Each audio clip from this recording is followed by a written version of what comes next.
it becomes its own living, breathing machine on the network through this other machine. So it's kind of like some kind of zombie machine. It's kind of like you've added on a guest room and you don't even know it. Yeah. You're listening to the Help Me with HIPAA podcast, where HIPAA and humor collide to make learning fun. Your delightful hosts are Donna Grindle and David Sims. Relax. HIPAA help is on the way. This is Valerie Williams from Arthritis and Rheumatology of Georgia in Atlanta, Georgia. And you are listening to the Help Me with HIPAA podcast. Thank you for that intro. I'm David Sims of HIPAA for MSPs and Security First IT. And joining me is Donna Grindle of Carden. Good morning, Donna. Good morning, David. So today we're going to be talking about the cyber attacks are coming from inside the house. Or the network, whatever you want to call it. So kind of taking it from the movie When a Stranger Calls. Yeah. It's always a good movie, though. Yeah. No. I don't do those horror flicks. I can't. Really? No. So this episode really is, if we could save it till, Halloween episode, we would, but we just can't wait that long. Yeah, it would be perfect for Halloween. Yeah. Because we could go along. But I mean, ironically, that movie, the most famous part of it is the first, 20 minutes, 15 minutes of that movie. Mm-hmm. The calls are coming from inside the house. Yeah. And it's like, that's your worst nightmare, right? It's like you getting all these strange calls and somebody's breathing and saying stuff. Have you checked the children? Mm-hmm. Well, I mean, you're like, what? That was back in the day. Today, people call each other from the inside the house all the time. Oh, man. I used to, you remember back when you had landlines, you could dial a certain number and hang up and it would cause the phone to ring. Yeah.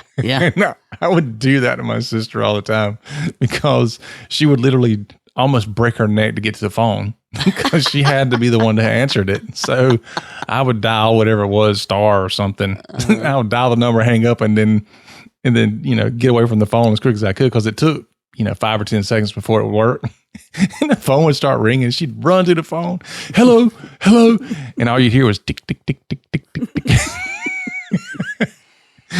My sister, I never was big for hours on the phone, but my sister could talk on the phone. She still can. But that whole thing is complicated enough in your own household when you have teenagers that are excited about the phone like your sister. But it's really, really complicated when you also have an old party line. Oh, yeah. Yeah, my grandparents had one of those. Yeah, I grew up with a party line. And what that means, people that don't know about that, is they would run enough wire out and like 3 people would share one line. Yeah, like one phone number. Well, we had our own phone numbers. Oh, did you? That's good. Everybody had their own phone numbers. But if anybody at these other houses were on the phone and you called us, you'd get a busy signal. So all 3 families shared the same phone. And ironically, one was my aunt and uncle's house where they had kids. And then this other poor people, they were just members of the community that often they were lucky if they could get a call in. I'm sure they told people don't try to call us. But the whole time you're on the phone, somebody's going, picking it up, putting it down, picking it up, putting it down. So it felt like somebody was calling from inside the house. I would often feel like someone was going, I would do what? Yeah, we would always like pick it up and put pick it halfway up and put your finger down on it and then put it to your ear and then slowly lift up on it. So you could try to get on there without it making that click. So it won't, so it wouldn't make that click noise. Or sometimes somebody would go, did you hear that? And you just be like, you would like, don't breathe. Just be quiet. Don't say nothing. Good times. You could do cool stuff, scare your friends by putting like a big tube over the phone and talking through it, or, a wrapping paper tube. It was great. But then I now go in to teach classes in a room full back in the day when we did that. go into a room full of people, that is, would say, okay, just to judge the room, how many people in here have actually dialed a phone? Yeah, And rotary somebody dial. back. Yeah. Somebody in the back would be like, my grandparents have one a long time ago. Okay. There you go. So that's how we are today. No sense in that. But yeah, we let's never had a talk push button about- phone. huh? I said we never was a had the big push deal. button phone. You didn't? Yeah, it's like we couldn't afford it. No, we couldn't have the push button. And we couldn't buy telephones back then. You had to get them from the phone that's right. company. So you had Yeah. to pay the lease thing on it. Yeah. So it was like, it's $3 more a month to have a push button phone. We are not getting that. Well, we had the phones that plugged in with the 4 prongs, and you like plugged it into the wall. It was like a big chunky 4-prong thing. It wasn't the Yep. RJ11. Yep. That's what we had. Then we, All right. of course we could go to the store and buy the extension so that you can make, you can walk across the entire house Yeah. with the long cable on it. Yeah, we were excited when we had 2 phones in the house because it's a long ranch house. So you have one in the back, one in the... But, now that we've established how old we are, and I do want to point out we did not have to crank up the phone and energize it to make our call and yell into a little tube. I never did that. But let's talk about scary stuff after we make sure everybody understands the HIPAA boot camp online we've gotten a lot of interest in it already. It's filling up. I mean, Yeah. we've got to decide, where we're going to cut it off because, all the people that had signed up for the other courses, they're like, hey, thank you for solving the problem. And they're so excited that we're trying to do it, and we're going to make it fun and different and unique as you would expect us to. Yes. It will be a production, literally. Now, why do you see what David and I are trying to set up? It's It's no going to be telling. interesting. Yeah. We're just like, okay, let's get this duct tape over here and this Velcro over here. And If you can't do it with duct tape, it doesn't need to be done. That's That's the way right. we say it. Yeah. So we're going to have an online version, the 2020 COVID session. Yes. I guess we'll call it. So I don't know. Next year we may still have a COVID session. I know. Who don't know. knows? So But yeah, August it's gonna be- 18th, 19th, 20th. I'll be I there. got you. You will? I'll be there. I'll be ready. Oh, yes. I do hate that we won't get to hang out with people in person, but we will make it as in person as possible. Yes, we will. We'll do our best. Mostly we enjoy those, after event dinners, and I can't buy the first drink at the bar, but Nope. we'll figure out something. I tell So- you, we need to send everybody a list. Like you need to have, your food prepared and ready. You need to have these drinks set aside. And then that We're way gonna we do can just that. have the, We're gonna do that. the You whole have your virtual plan. event. There you go. Yeah. All right. So that's the plan. Sounds Go good. to I'm ready. the HIPAA boot camp. Hey, .com. jeez, this is not going well today. We're out of sync. We got to fix that after the break. Did you know that 83% of healthcare organizations report a strong negative impact to their bottom line after a data breach? So many doctors think that they're HIPAA compliant and have nothing to worry about. Many of those organizations thought the same thing before it happened to them. Call Cardin today at 678-292-5001 so they can assess your practice and help ensure you are protected and prepared. Visit cardinhq.com to learn more. Cybercrime is a multi-billion-dollar industry and growing. How confident are you that your computer network can withstand a cyber attack? Can you afford to take the chance that what you have today will protect you? Call us and find out if the cybersecurity in your business is something you should be concerned about, or if you can rest easy knowing your business is protected. Visit us online at securityfirstit.com. That's securityfirstit.com and schedule a time to talk. All right, so before we get started, we do have a message from our regular listener and also donor, George. And so I guess we can say his name now, apparently. I don't know. I don't know. He cracks us up. Anyway, yeah, I love the does. message. So, yeah, so give it a read since, he loves taking shots at me. I love you, George. He's not the only one, though, that loves taking shots at you. No. No. And I appreciate every one of them. Mm-hmm. So this one starts with the subject, and he made a point of making it be the subject. Silent David. And yeah, I was on just a brief answer.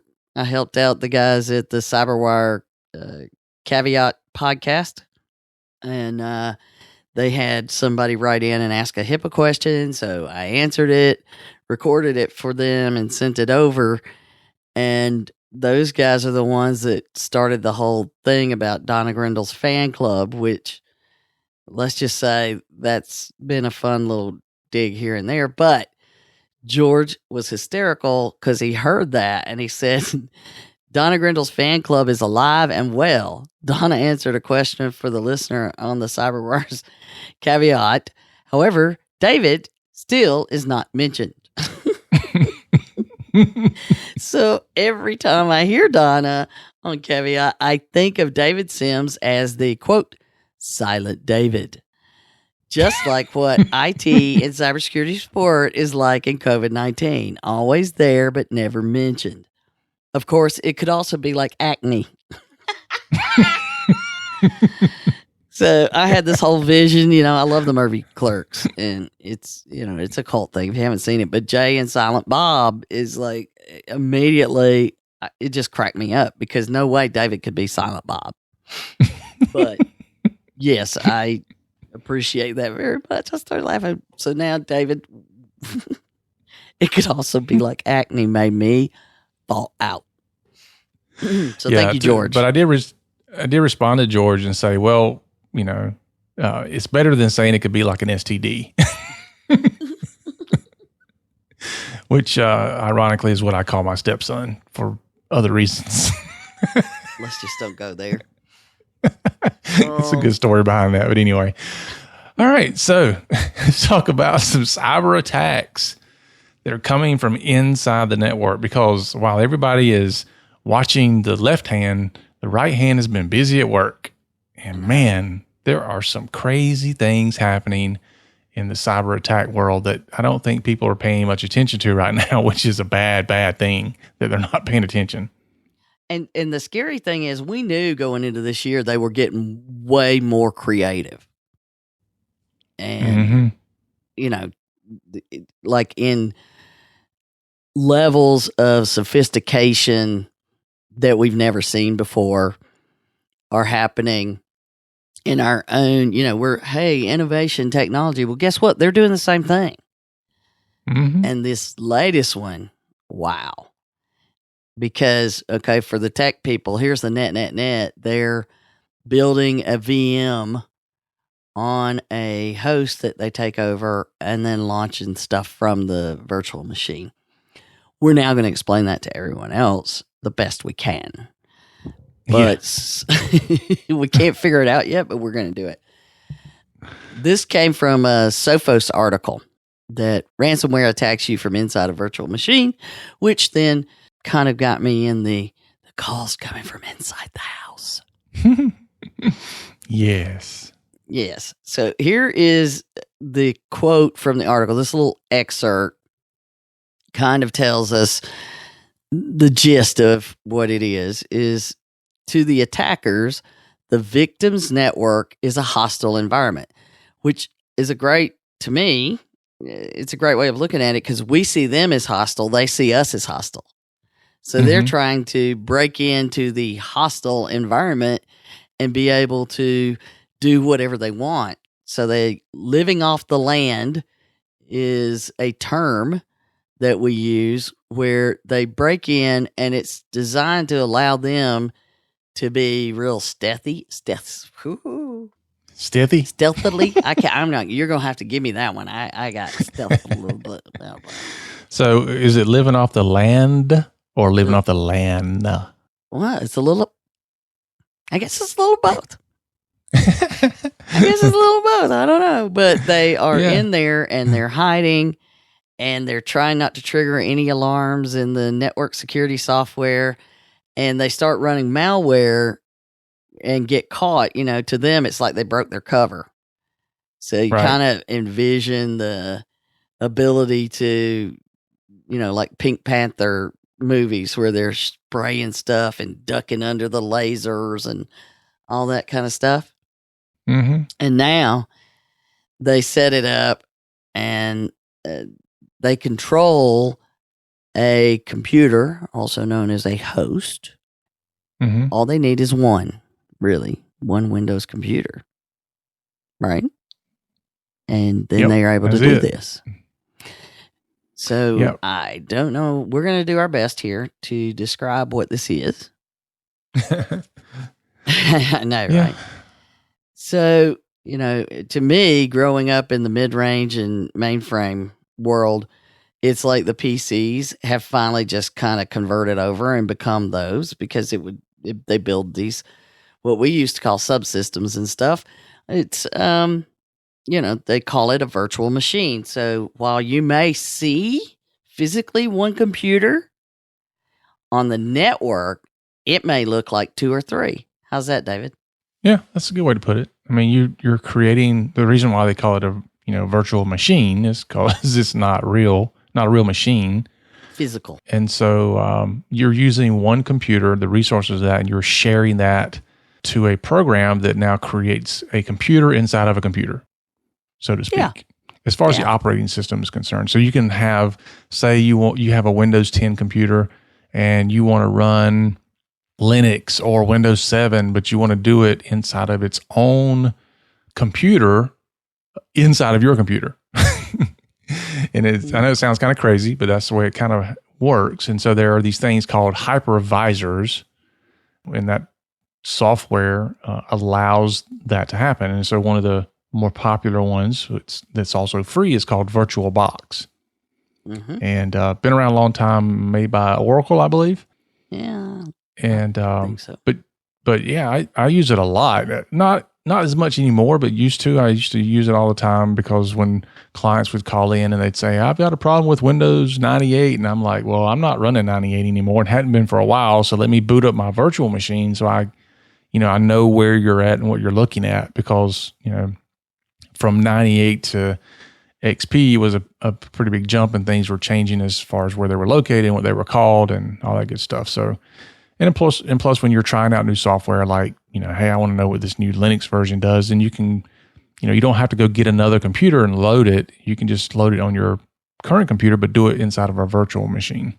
That's what's allowing the criminals to do this really cool trick. Mm-hmm. Because you've got the main computer that, let's say, user A is just working along, and somehow the criminals get in, and then they use this virtual box and create another computer within the same computer, but the user has no idea it's there. Right. And then once you do that, you've created a completely separate environment. Mm-hmm. So if you're in the virtual machine and, let's say there's a virtual machine sitting there, you can get to the internet with it. Let's say there's no protection on that virtual machine. So you can it's pretty much like the computer inside your computer is now able to do everything it wants to and not be detected, because it's running separate from your other software. And all of the things that the host system would normally say, hey, you new computer inside me. It's the kicking baby. All of the things that it would normally alert and say, don't do this, because they're in charge of both, they just turn those alerts off. Mm-hmm. So now they are running and nobody sees anything at all other than this virtual box running, because all of the things that are watching for things aren't seeing that new computer sitting out there, which is absolutely terrifying if you think about what they're able to do when they're literally hidden in plain sight. Yeah. And these virtual boxes, or this particular program is called VirtualBox, or others out there, but with VirtualBox, when you install it by default, the host and the guest machines, so to speak, are separate. So they're not communicating with each other, even though they're there together. However, VirtualBox has this thing called VirtualBox add-ons. And so by installing these add-ons, it will allow the files on the host computer to be shared with the guest and vice versa. And so you can then say, because this is a virtual computer, I want to give it access to the real computer and its files and folders and removable storage like USB drives or map network drives. So basically, it becomes its own living, breathing machine on the network through this other machine. So it's kind of like some kind of zombie machine. It's kind of like you've added on a guest room and you don't even know it. Yeah. And people are living there. They're living there. They're using your kitchen. They're using all of your house in this guest room that you don't even know you have. That's exactly it. And from that guest room, they're doing all kinds of things in your house and your neighborhood. So there you have it. That's the thing that is absolutely terrifying unless you've got some things in place. And when we were talking about this earlier, David, we've talked about many times, his company is a security first IT.com. They focus on not the basic kind of tools that standard MSPs use. And you were going through immediately when we were talking about this, trying to figure out how your software would stop it and catch it. Mm-hmm. And it's not your average software that you would have a fighting chance to catch. Right. Yeah, we have a couple of things in place that might stop it, and not because of what it is, but more of what it does.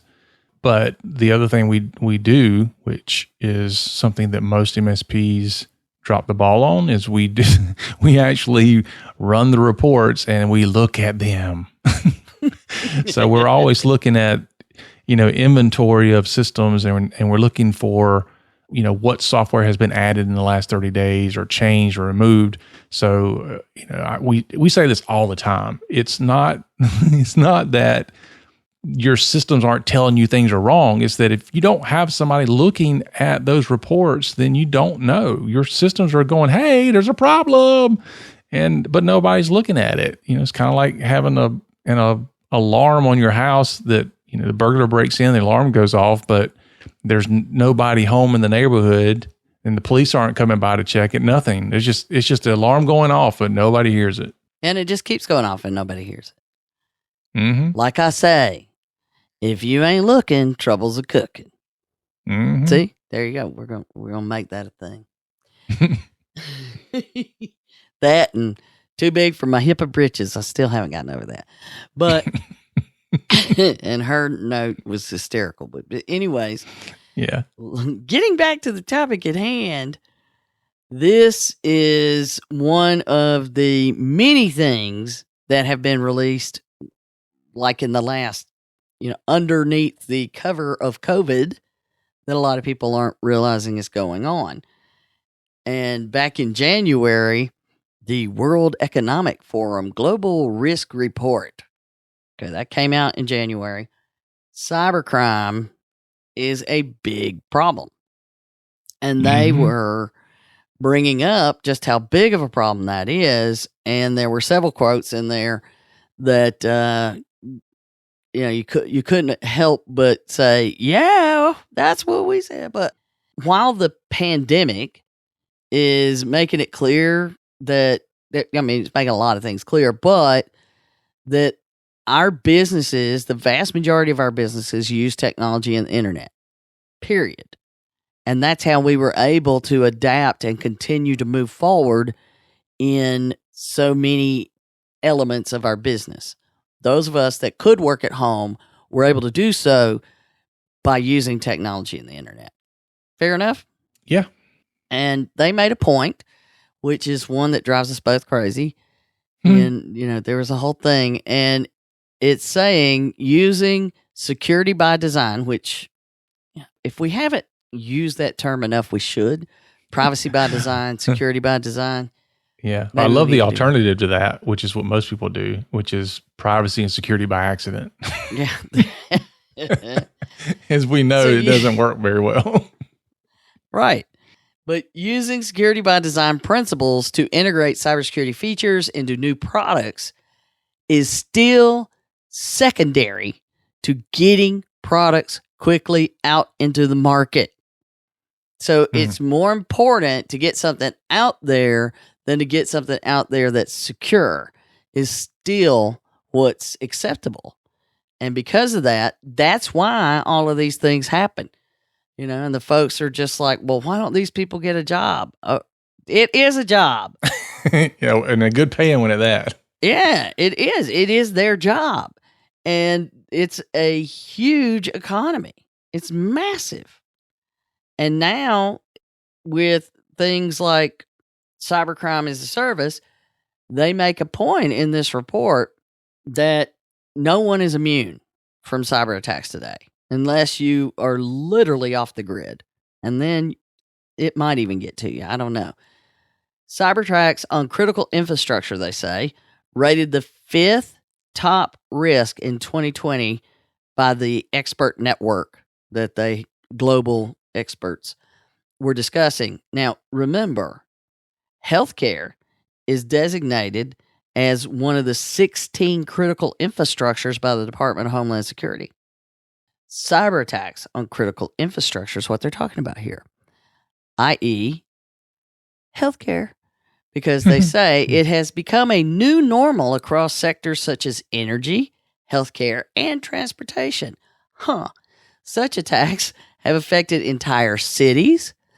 Public and private sectors alike are at risk of being held hostage, i.e., all this ransomware we're talking about. But here's the scary part. Organized cybercrime entities are joining forces. Yes, they are. They're like becoming business partners like everybody else, acquiring one another. Was it the enemy of my enemy is my friend? Yes. And the likelihood, this is the part that was, the likelihood of detection and prosecution is estimated to be as low as 0.05% in the United States. Wow. So the criminals are building bigger and better and more sophisticated gangs, and our chance of getting them is virtually null. Cybercrime as a service, it states, is also a growing business model as the increasing sophistication of tools on the darknet make malicious services more affordable and easily accessible for everyone. Add all of that up, and if you're not looking now, it's more than trouble's cooking. Mm-hmm. And I know we are all distracted. I know that there's a lot that's happened during lockdown, and it will continue to happen. There's no one that I know of, that the healthcare folks or anybody else that's not anticipating some sort of second wave of this thing. Yeah.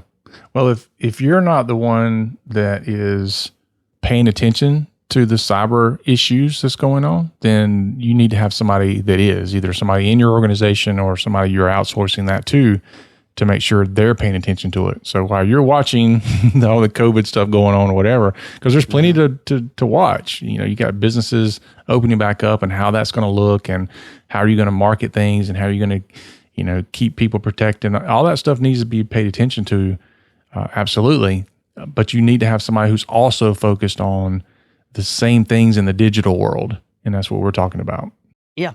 And, whoever it is, get them in there now And, you know, this goes back to us in our reboot checklist. If you've made a lot of changes or you haven't had somebody paying attention, it would behoove you to have a forensic scan done of your network, because there's so many things going on, which, you know, this is have you checked the children moment. Have you checked the children? Because that's essentially what we're talking about. Yeah. And the problem I see too is that some people think that they're okay. Mm-hmm. And I mean, I mentioned this in a previous episode where we recently displaced a local MSP, and I don't know who it was, and I don't know what their practices were, but they were using a quote unquote standard antivirus program. And so we come in and put all of our tools on there, and sure enough, within a couple of hours, we find out that their systems have been compromised and have been for a while. And somebody's running crypto miners on some of the systems and all that. And you know, this company's going, well, we think everything's fine. We haven't had anybody say anything different. None of the tools have alerted. Our MSP hasn't said anything. So we don't think you're going to find anything. And then sure enough, we do. Mm-hmm.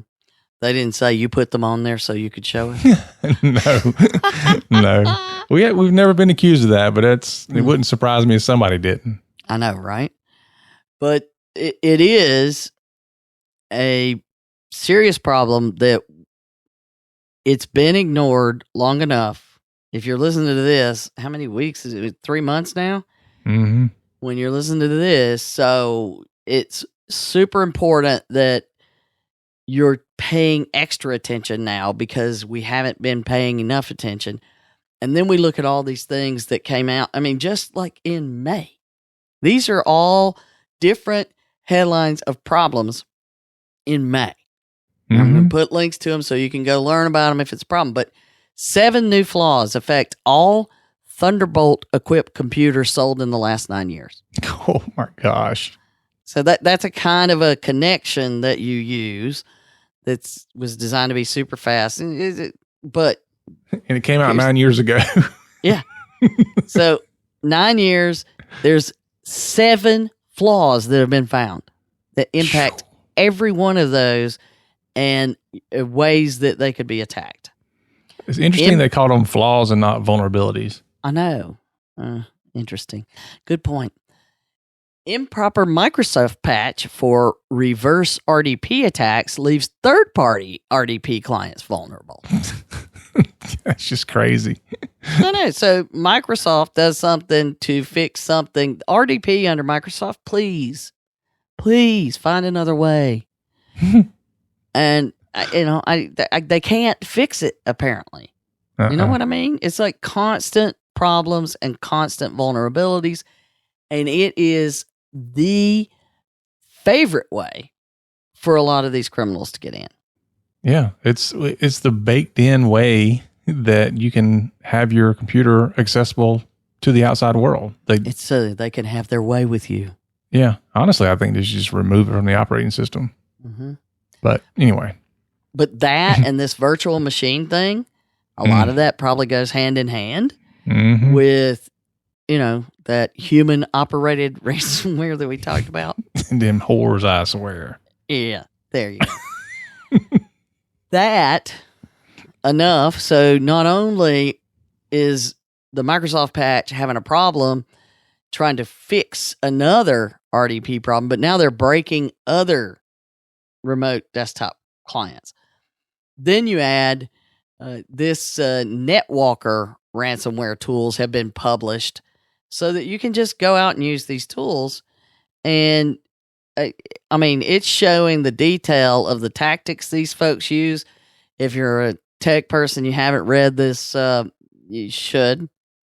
But it's absolutely terrifying, all the different ways that they are working together and doing things. And then you get this mobile devices. Let's not forget them. Yeah. An Android boy versus Apple, which he's real excited about Android. I don't care. I just want something that works.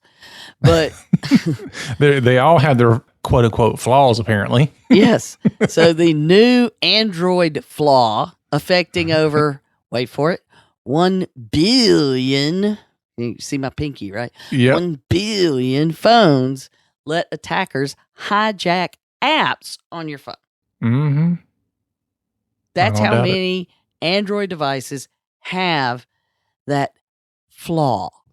And, and now there's a new tool that can jailbreak any iPhone and iPad using what we call an unpatched 0-day bug. So it means there's no solution for it if you're hit with it. It's not just that you didn't patch, it's there's no patch. There's no fix for it. It's a 0-day.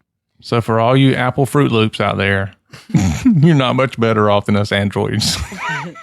Well, there's not a billion. Jailbreaking is a lot different.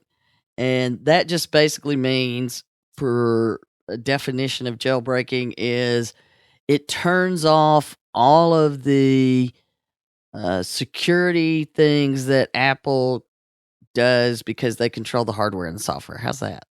Yeah, it allows, one of the things that Apple does really well is it only allows applications to be installed from its Apple store. Mm-hmm. So jailbreaking an iPhone or iPad allows applications to be installed from anywhere.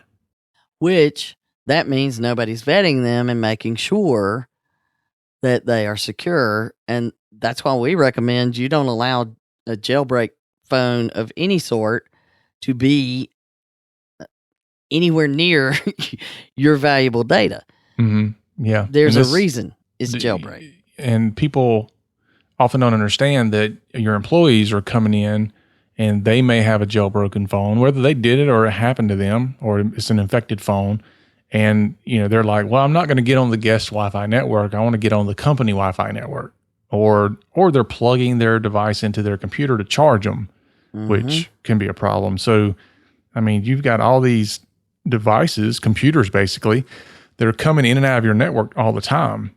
And so you've got to have a policy around how you're going to allow that to happen, because you can't not let it happen because then people will bring their own router in and set up gets worse.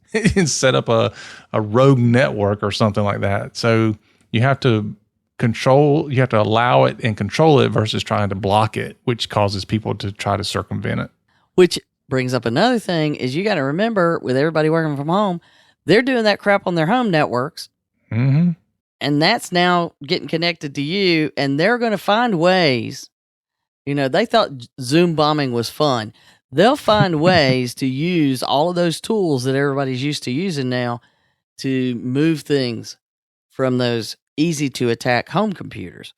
Yeah. And you've mentioned this a lot, Donna, but one of the things you want to do with your workforce is take a pulse of the workforce from time to time and ask them, are there things you're having difficulties doing? Because that's where people get into problems, because they'll say, well, I can't get a file from here to here without going through all these steps. And so I'm going to find a way to do it better or do it differently. And that's where problems start coming in. And, I recently brought in a chiropractic client a few months ago. One of the issues they were having was they needed to get scanned images from a computer on their network to another computer on their network. And the only way they knew how to do it was to email the images from one computer to the other. And I'm like, what needed to have happened, and they didn't have anybody doing IT at the time, but they should have come to somebody and said, this is what we need to do. We need to get these images from this computer to this computer. How can we make this happen? But instead, they were left to their own devices to figure it out. And the only way they could figure it out was to email it. And you know what that means. Uh-huh. And that's a whole nother point about the importance of professional support today. Yeah. And using them, call them, ask them, don't just assume you know how to do it. Call them. We're trying to accomplish XYZ. How can we do this securely? Yeah. I cheer for people that call and say, I want to do X, Y, and Z. Does this handle privacy and security concerns and those kind of things? Yeah. You wouldn't be surprised, especially with my new clients. They'll call and then they'll apologize. Like, I'm sorry I had to bother you. But I'm like, that's what you're paying me for. It's my job. I would rather, if you don't bother me now, then when you bother me later, it's going to be a lot worse. Because then you're going to be bothering me because you got ransomware on all your computers or something crazy. Yeah. You know, you've caused a breach to happen, and all you had to do was take a 5-minute phone call and you wouldn't have had that problem. Yeah, spend 15 minutes of both of our time right now, or spend 15 days of both of our times in the future. Yeah, if Let's we're lucky, pick. it's 15, more like 15 weeks. Yeah, I know, right? But it does reiterate that training programs that focus on the individual's understanding of security awareness and talk about doing it on your home devices to protect your family and protect your own privacy, and getting people to understand if you may not care about sharing everything on the web, and every meal you have and every time you take a dump you share it, but it still has an impact on the people you communicate with and the systems you communicate with. You could be infecting them. Yep. And again, it's just like with COVID, you are responsible for others that you are infecting. And that's the whole point of the whole thing. Yeah. I said this when all the COVID stuff happened and people were running out buying their own PPEs and all this stuff. I was like, dude, if we could get the businesses to address cybersecurity and cyber hygiene the way they're addressing physical hygiene, oh my gosh, we would be so much better off.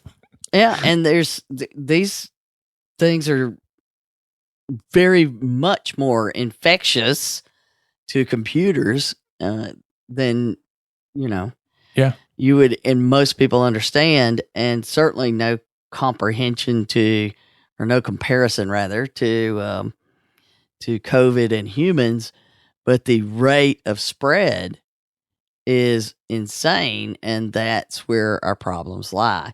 Mm-hmm. Which makes the next part about it really is coming from inside the house. Mm-hmm. Is now the hackers are hacking the hacker. I want to reiterate, all hackers are not bad. There's white hat and black hat. But the criminal hackers are hacking the other criminal hackers.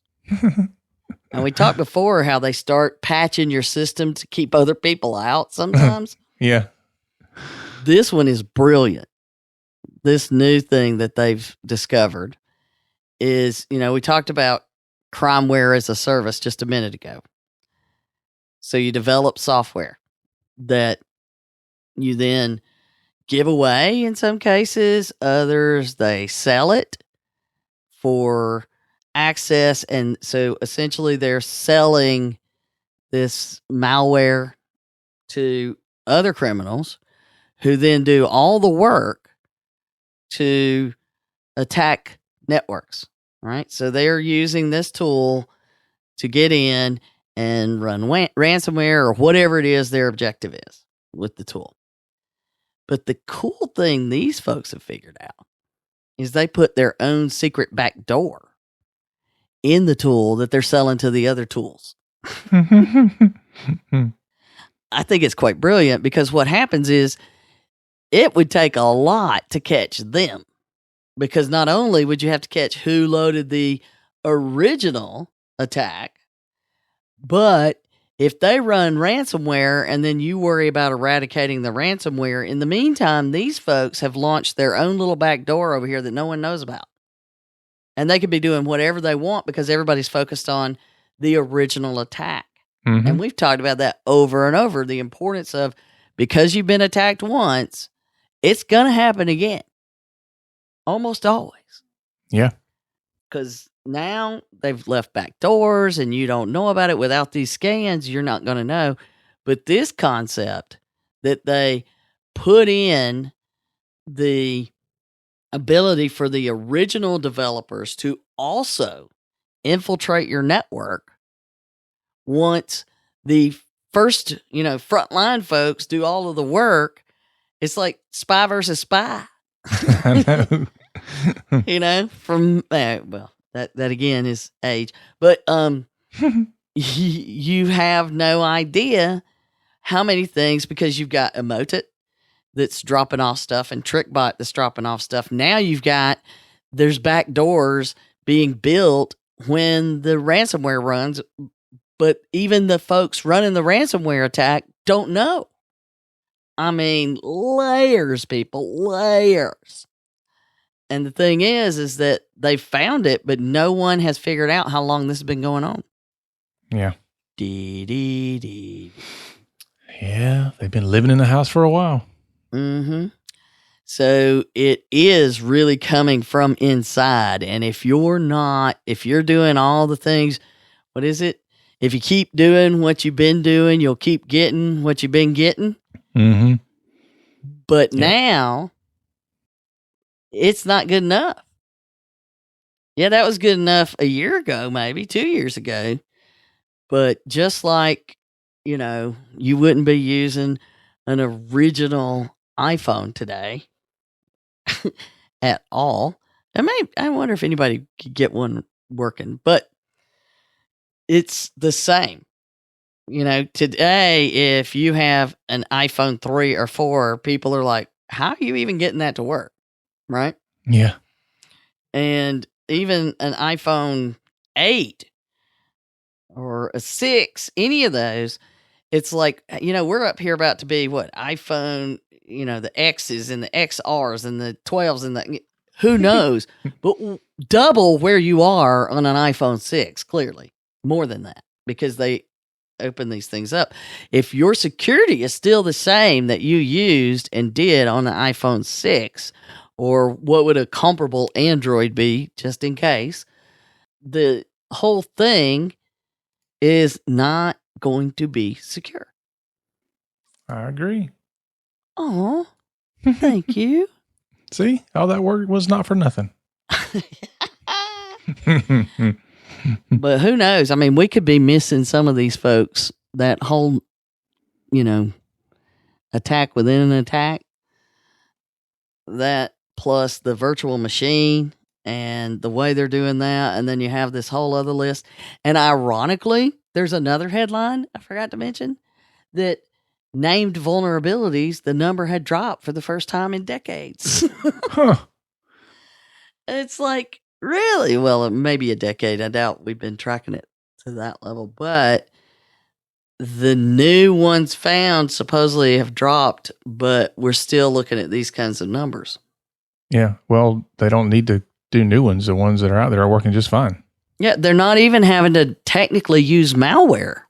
If you look at what they're doing, if they can get in and take over a machine and they're using legitimate software to build this virtual machine and then exfiltrate data and all kinds of other things. Yeah. And it's not malware.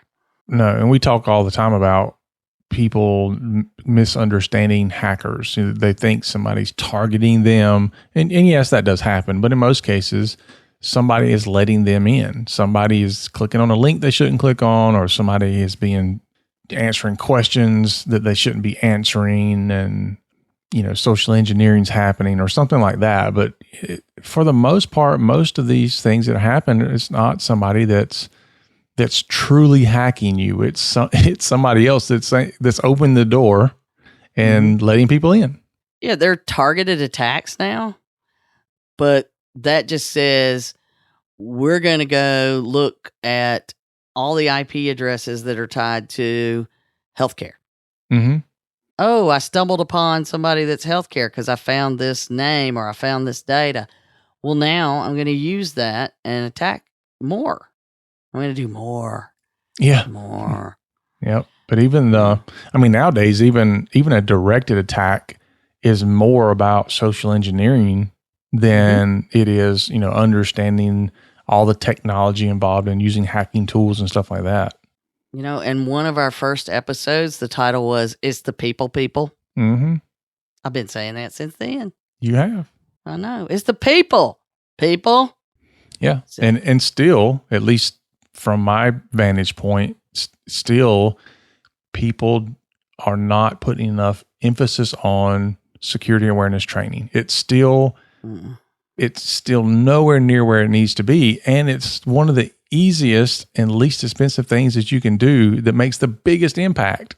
And yet it's the thing people still just won't find the time to do. And let me point out something very important here that I realized the other day. When you talk about security awareness training, most people first think about, oh, you're going to tell me again I have to use a password. You know what? Clearly, what we've been doing along those lines isn't working because the list of top 10 passwords used still has horrible passwords. Yeah. So whatever you've been doing is not effective. Nope. Clearly, or we wouldn't be in this getting worse thing. We've got to find new ways. Don't just sit them down in front of a video telling them about passwords. It's not working. Yeah, I saw a quote, and supposedly it's by Albert Einstein, but I'm not sure because, it's coming from the internet. So I know, right?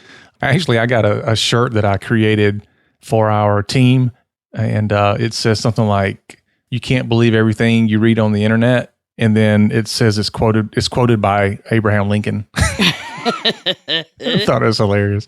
Yeah, but anyway, the quote that supposedly is true to Albert Einstein is that we can't solve problems by using the same kind of thinking that we used when we created them.